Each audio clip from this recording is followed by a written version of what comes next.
on Sports Central tonight. Clean sweep. India completes a dominant series sweep over Sri Lanka, clinching the fifth and final T20I in Thiruvananthapuram by 15 runs, despite Hasini Perera and Himesh Adulani fighting hard for the visitors. That final over from Derana, India win by 15, and it's a clean sweep. This has been for Indian women's cricket, and what a year this has been for all of them. Finals booked. Runs shower at Dubai as the Desert Vipers showcased their dominance, defeating MI Emirates in the first qualifier of the International League T20 to seal a place in the final. To do more danger work for Romario Shepherd, and what it means is that the Desert Vipers are into the final of the Skipper's cameo. Skip Aston turned upstage his high-profile teammates after blasting a T20 career-best score of 99 not out as Perth's coaches crushed Sydney Thunder. And out. That's it. Done and dusted. Thunder. Well, 4 losses now in the season for the Sydney. And ending the year. On the corner of the net.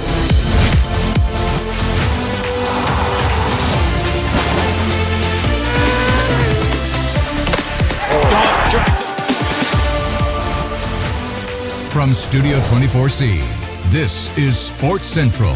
And now, here's Vinut Varnasurya. Hello and welcome to Sports Central right here on Other Derana News Channel, our final bulletin for 2025. Today also we have a lot of sporting updates, and we start with some table tennis history made right here in the country. Sri Lanka's table tennis scene has reached a historic milestone, with schoolboy Taavi Samaravira climbing to the #1 position in the world in the latest Under-11 Boys World Table Tennis Rankings, which is released by the International Table Tennis Federation. The St. Thomas's College Mount Lavinia student has now gone one step further from his earlier breakthrough, where he became the highest-ranked Sri Lankan player in history after reaching the world's top 3 in the same age category. His rise to the summit marks an unprecedented achievement for Sri Lankan table tennis at any age level. Samaravira's ascent to the top of the rankings is a result of consistent performances on the international circuit, where he has steadily accumulated ranking points through strong showings against elite young players from across the globe. His progress reflects a remarkable leap in the both ranking and performance within a short span of time. Previously ranked third after massive climb up from the standings, Samaravira has now overtaken his closest rivals to claim the top spot, underlining his rapid development and growing dominance in the under-11 category. The achievement is being hailed as a landmark moment for Sri Lanka's sport, highlighting the emergence of world-class talent at junior level and offering renewed optimism for the country's future in the international table tennis. With his name sitting at the very top of the global rankings, Taavi Samaravira continues to set new benchmarks, inspiring a new generation of Sri Lankan paddlers on the world stage. Moving to cricket now, India completed a dominant series sweep over Sri Lanka, clinching their fifth and final T20I in Thiruvananthapuram by 15 runs. Posting 175 for 7 thanks to commanding 68 from Harmanpreet Kaur, India's bowlers then restricted Sri Lanka to just 160 for 7 despite fighting half-century from Hasini Perera and Himesh Adulani, sealing a comprehensive victory. Fifth and final game underway. Unlike the fourth match, when India raced to 61 without loss in the power play, Sri Lanka struck early despite little help from the spinners from the pitch. Verma, coming off a hat-trick of half-centuries, was dismissed for 5 by left-arm spinner Nimishi Mipage once again from around the wicket, lofting a catch to long on. Goes down the track. Oh, takes it. Bit of a misjudgment there. And Nimasha Mipage. Debutant G. Kamalini, who replaced Smriti Mandana, was trapped LBW after mistiming a sweep of Kavisha Dilhari's first ball. With 40 for 2, India posted their lowest power play score in this series. Soon after, the number 3 Harleen Deol was bowled out by Rashmika Sivanti.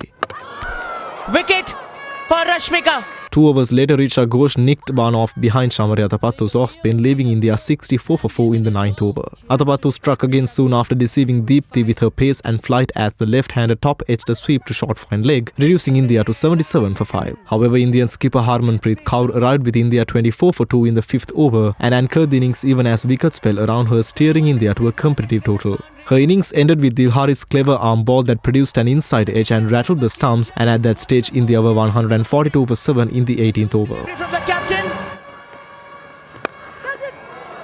Finds the gap again. It hasn't been that productive an over for... India's low order stepped up when needed with Amanjot Kaur scoring 21 off 18 while Arundhati Reddy contributed with 27 runs off just 11 balls. This gave much needed runs while supporting their captain on the other end, and at the end the Indian total was lifted to 175 runs, losing 7 wickets. Dot ball. Dot ball to finish. Here's a bit of an appeal. Not out, says the umpire. Chasing the target, Sri Lanka's power hitter Chamari Athapaththu left early when Arundhati Reddy dismissed her for 2 runs. With Chamari Athapaththu gone in her second over, Hasini Perera and Nimesha Dulani faced a daunting task. Dulani, coming in at number 3 again ahead of Harshita Samaravikrama, played a confident innings coming down the track and sweeping as needed, hitting 5 boundaries inside the power play. Perera rotated the strike well, keeping the scoreboard ticking. That flies through. Once again, a bit of width on offer to the right-hander this time. Nicely played, very nicely played. Boundary to start. Aided by the dew, their 79-run second wicket stand was broken in the 12th over when Amanjot dismissed Dilhani for 50 with her first ball. Perera carried on, moving from 32 off 23 balls to register her maiden 38-ball 50 in her 89 T20 international. Where the equation came down to 55 off 24 balls, Perera struck a 4 and a 6 off Sri Charani before being yorked. Her 42 balls 65 included 8 fours and a 6. When Sri Lanka did 44 off 20 balls, India fought back hard. The visitors lost their key batters at the death, collapsing from 132 for 4 to 140 for 7, eventually falling short and remaining winless in India. So that does it. Once the second here, again as I said, it's not going to hurt the end result. 9 runs coming of that final over from Derana. India win by 15 and it's a clean around the winner's board. Yet another victory for India as they float into the sunset of 2025.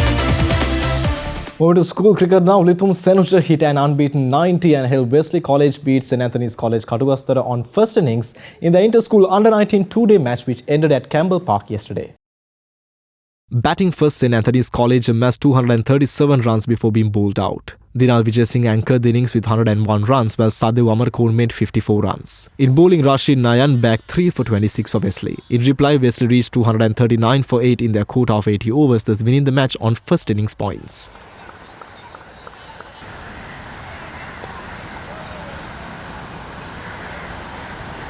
Lithum Senuja made 90 not out while Nayan made 45 runs. Sanitha Gunathilaka bagged 5 wickets for 50 runs. At stumps on the second day and the final day, St Anthony's were on 177 for 7 in their second innings. Dinal Vijay Singh was 51 not out.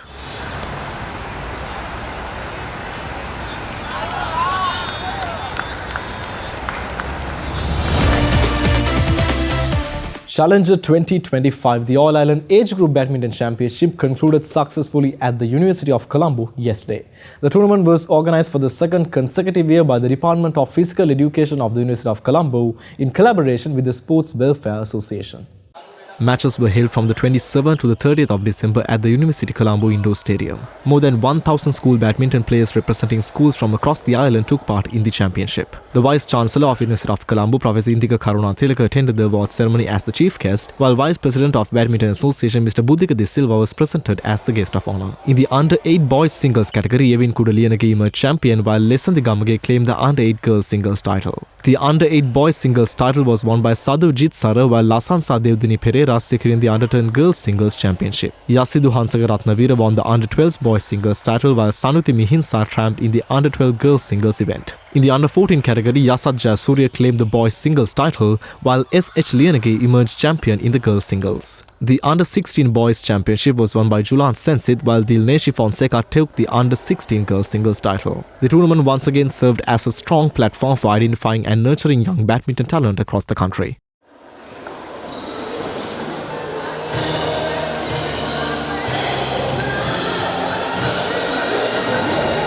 Well, with that, ladies and gentlemen. Meanwhile, several more matches of the Champions League football tournament conducted by Sri Lanka Football held recently in Colombo. The tournament is being held at the Racecourse Grounds in Reed Avenue. Moragas Muller Sports Club recorded a shock 1-0 win over Police Sports Club in their Champions League football encounter. Although more fancied Police SC were enjoying much of the possession of the ball, Moragas Muller players did not allow their defences to be breached. The scoreline remained at 0-0 at half-time. But in the second half, Moragas Muller were able to breach the Police line a number of times. It helped them winning a penalty in the dying moments of the second half. Mohammad Khatim was successful with the shoot and it helped Moragas Muller win the game by 1-0.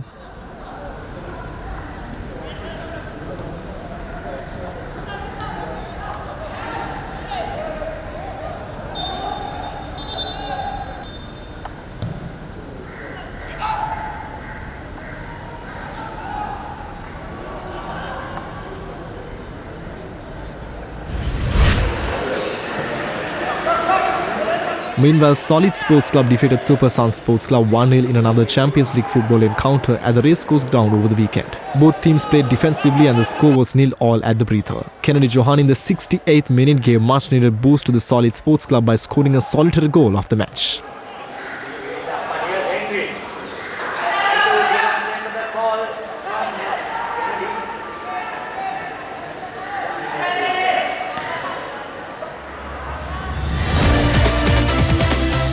We're heading into a short commercial break. More sporting action coming right after this. Stay tuned, you're watching Sports Central on Ada Derana News Channel.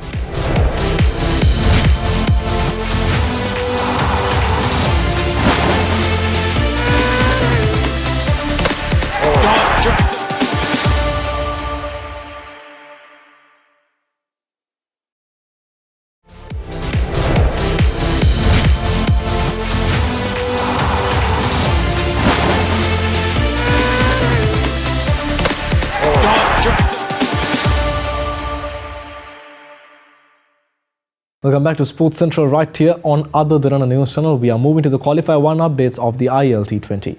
Runs showered at Dubai as the Desert Vipers showcased their dominance, but this time not in the group stage but in the first qualifier of the International League T20. They defeated the MI Emirates by 45 runs and secured the place in the finals after they posted a massive 233 runs in their innings.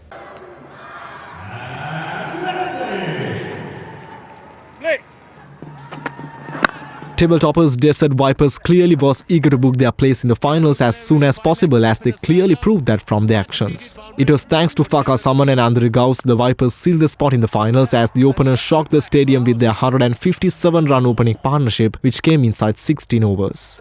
Slap back, all the way the sails.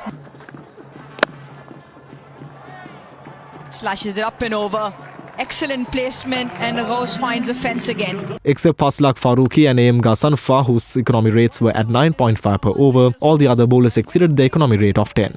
The hopes of MI Emirates taking a shortcut to the grand finale was taken away by the two batters as they collectively smashed 11 maximums and 12 boundaries around the park. Faka Saman scored 69 runs off 50 deliveries, which included 5 fours and 2 sixes. But it was Andre Gauss who gave the major contribution with his century as he scored 120 runs off just 58 deliveries and he hit 9 maximums and 7 boundaries. Pollard just stares. Against leg spin, and here we go, a big shot, not very well timed. Is it going to be taken? No, it isn't. When Faka Saman fell in the 16th over, Sam Curran joined Gauss and further extended the scoreboard. Sam Curran gave quick 38 runs off 12 balls and the Vipers' innings concluded at 233, just losing 1 wicket. And the ball goes again. This time skims off the turf. The over's gone for 22. One final time. Great stuff, but not after the damage has been done, you reckon. And it continues. I think the umpire will call dead ball. He does call dead ball, and that closes the proceedings out. But this has been tremendous. Absolutely incredible for the Vipers. The Emirates lost Andre Fletcher inside the power play as he departed for 4 runs. But then the hopes were back on when Muhammad Wasim and Tom Banton put up a solid partnership which lifted the score to 108 with 1 wicket down. Maybe just in front and up on the bank. Glorious. Glorious from Banton, and eventually brings up that milestone. First 50 in the deep. Belted back with some force. And belted back with some force to find the fence. But then Usman Tariq's strike from the Vipers ended, dismissing Tom Banton and Kiran Pollard in a quick succession. Further wickets stumbled within the next few overs until Romario Shepherd came and tried to fight their way back. He remained not out on 39 runs at the end, but it was not good enough for the Emirates as the Desert Vipers won the encounter by 45 runs, thus sealing their spot in the finals of the International League T20 2025. Is that the Desert Vipers are into the final of the DP World ILT20 Season 4. It's going to be... Heading to the Big Bash League, skipper Aston Turner upstaged his high-profile teammates after blasting a T20 career-best score of 99 not out as Perth Scorchers crushed Sydney Thunder. Sent in bat, Scorchers were wobbling at 34 for 3 on a green-tinged surface.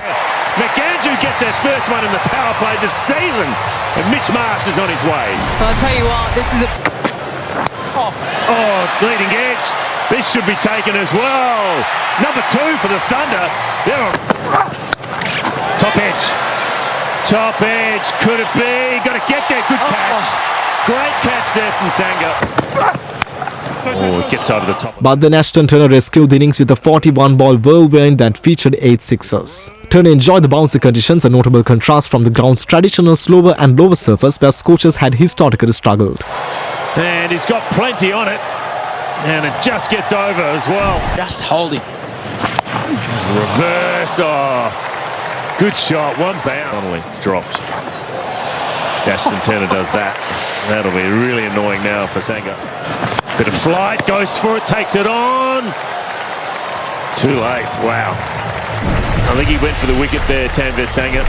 He missed it, and Aston Turner brings up the 50 for him. How good's he going? Aaron Hardy added 28 runs from the bottom of just 16 balls, while Turner continued his show from the other end. At the end, the Scorchers scored 202 runs, losing 8 wickets with the skipper remaining unbeaten on 99 runs. Way to the leg side, Jilks. Is he into it? Oh, hang on. Gee, that'd be great. If that's out, that's superb, I think it is. Jilks back to Sam Constas. They get a wicket at the last ball. Raises his hand to his teammates. They stand. To Warner. Even though they had a huge total of 202 for 8 on board, Scorchers were nervous after falling behind to defend 257 for 6 against Heat at the Gabba last week. The anxiety is heightened when David Bonner and Matthew Griggs struck a 60-run opening partnership inside 7 overs. Takes it on and well hit. Ollie Beerman. Now, leg side. Wow. Having batted at number 3 to start the season, Warner enjoyed being back at the top of the order before hitting a quick Marley Beardman to a forward-diving Finn Allen at a long on after making 25. Caught it right at the close end of the... Gilkes was also run out after mix-up when he was on 33, and after that the Thunder batting orders started to collapse. The Scorchers bowlers put up some exceptional teamwork as the majority picked up 2 wickets each. Oh, beautiful catch. Just held up. Good ball. First ball. First ball. Cooper Connolly. Oh, it's an edge. Brilliant. Double bluff. After some sensational bowling, the Perth Scorchers bowled out the Sydney Thunder in the 18th over when they were on 131 runs. With that, the Scorchers reached the 3rd spot in the standings. And out. That's it. Done and dusted. It's a win to the Perth Scorchers, their 2nd win this season. And the Thunder, well, 4 losses now in the season for the Sydney Thunder. Well done, Aston Turner. He got them over the line. Moving to the Premier League, Arsenal closed out 2025 in emphatic fashion, smashing 3rd place Aston Villa 4-1 to surge 5 points clear at the top of the Premier League. Out of possession. Jokeris drops short. Conser goes with him. Conser does well. He's won the ball. At the Emirates Stadium, Arsenal stamped the door shut, charging Villa, ending their club record winning run of 11 games. Goals by Gabriel Magalhaes and Martin Zubimendi early in the second half gave Arsenal control of the game that had looked fraught with danger. Gabriel bundled the opener from a corner in the 48th minute before Martin Odegaard slid into pass through Zubimendi to score 4 minutes later. Leading. Villa players running towards the referee. But as it stands, it's 1-0 to Arsenal. And I think it's Gabriel that got the touch. Closing into the final third now. Ball through the middle. This is dangerous for Aston Villa. It's 2-0 to Arsenal. And it's Zubimendi. Fed through the middle. Pokes it beyond Emiliano Martinez. Arsenal secured the points when Leandro Trossard fired home from the edge from the area before Gabriel Jesus came off the bench and added the 4th. Shot comes in with Trossard. He's found the back of the net. It's 3-0 to Arsenal. Snapshot from Leandro Trossard. Finds the corner of the net. Trossard away. Trossard up towards the edge of the Villa penalty box. In towards Gabriel Jesus, and he kills it into the Villa net. I think that's his first touch of the game. He's only been on the field a matter of seconds, and he's made it 4-0 to Arsenal. Villa were pressing. Zubimendi sent Arsenal away. And Gabriel Jesus finishes, and it's 4-0 to Arsenal. Ollie Watkins grabbed a consolation goal for Villa in stoppage time. Good by Gabriel Jesus. He's trying to twist and turn his way through, and he has done as well. Marlon's still going forward, and this time it's Ollie Watkins. He does tap it home. Great run from Daniel Marlon. Arsenal top the standings with 45 points, while second place Manchester City can close the gap when they play at Sunderland tomorrow. Villa are 6 points adrift of Arsenal. After the game, Arsenal manager Mikel Arteta stated that it was no easy challenge facing Aston Villa as they come from 11 straight wins, and that he is delighted about how the game ended. I'm so happy. If we play in every 3 days, we played an opponent today that comes from 11 wins in a row. Superb team, very difficult to play against. And we knew that we were going to have periods throughout the game. And we talked about emotionally how demanding it was going to be. And we struggled in the first 10 minutes, arriving a bit late, playing through us and creating some open space situations that they are very dangerous at. And then we adjusted, get a bit more control, 2 big chances by Victor and the one a scrappy situation inside the box. Didn't manage to score in the second half. We clicked. Everything went much better. Timings were better. Individual roles fulfilled in an extraordinary way. So efficient in everything that we did. And unlike the last few games where we had so many big situations, today we were very prolific and accurate to make the difference there. Yes, and we wanted to continue to go. And we talked at halftime the things that we have to alter to be more efficient. But actually, after you have to, then you get more blood. But after you have to really grab it. And we did it. And I think individually we had some huge performances. We were very efficient in the final third, attacking the box, and that made a difference. We're heading into another short commercial break. More sporting highlights coming right after this. You're watching Sports Central on Other Derana News Channel. We'll be right back.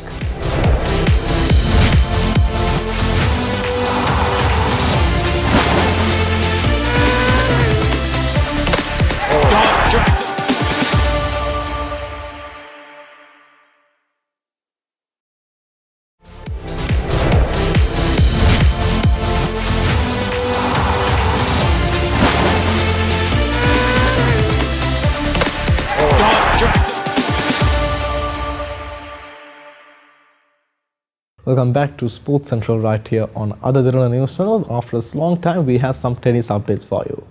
Some of the world's top tennis players have begun arriving in Australia as the preparations gather for the first Grand Slam of 2026 season, the Australian Open. Last year's runners-up Alexander Zverev has touched down in Sydney, where he will compete in the United Cup as a part of his build-up to Melbourne Major, which begins later in January.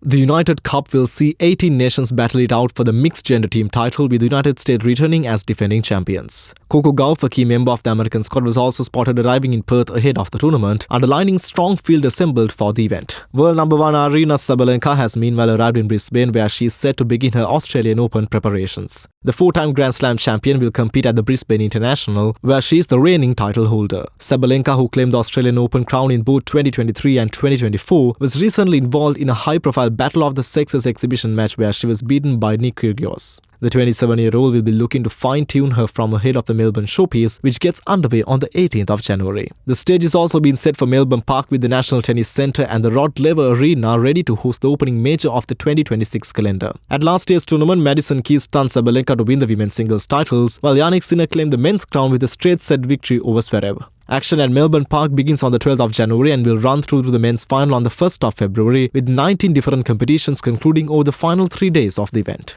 Away from the courts, players have also been seen embracing local cultures as they gear up for the competition. Coco Gauff and teammate Taylor Fritz spent time at the Perth beach, meeting lifeguards and playing beach tennis with local children as Team USA prepares for Group A clashes against Spain and Argentina. Elsewhere, Norway's team enjoyed some downtime at the Urban Surf Centre, with Casper Ruud leading his teammates into the water ahead of the United Cup.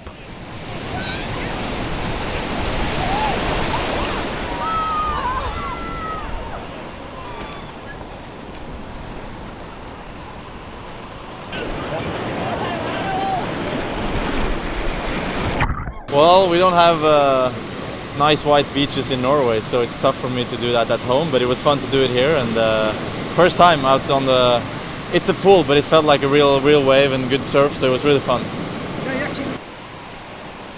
The United Cup begins this Friday and will serve as a key warm-up event for many of the sport's biggest names, with all eyes soon to return to Rod Laver Arena as the Australian Open returns to the centre stage of the first Grand Slam of 2026. A new world champion has been crowned in diving chess, a hybrid sport that combines swimming and chess, as players must hold their breath and dive underwater to play out a game on the bottom of the pool. Former Dutch diving chess champion Sijn Collin emerged from the pool as the men's champion, while 17-year-old Josephine Damon, also from Netherlands, was crowned the women's world champ. The 2025 Diving Chess World Championship were capped at just 40 competitors who battled not only wits of their chess opponents, but also the cold water while having to hold their breath as they made their moves underwater. The matches are played on custom-built weighted and magnetic boots that can hold up submerged at the bottom of a pool. Players must make each move on just one breath of air before emerging between moves. The 2025 edition of the World Championships featured 3 players who were 10 years old that competed against seasoned veterans. Jurian de Graaf finished runner-up in the men's competition, with Michael Timmer placing 3rd.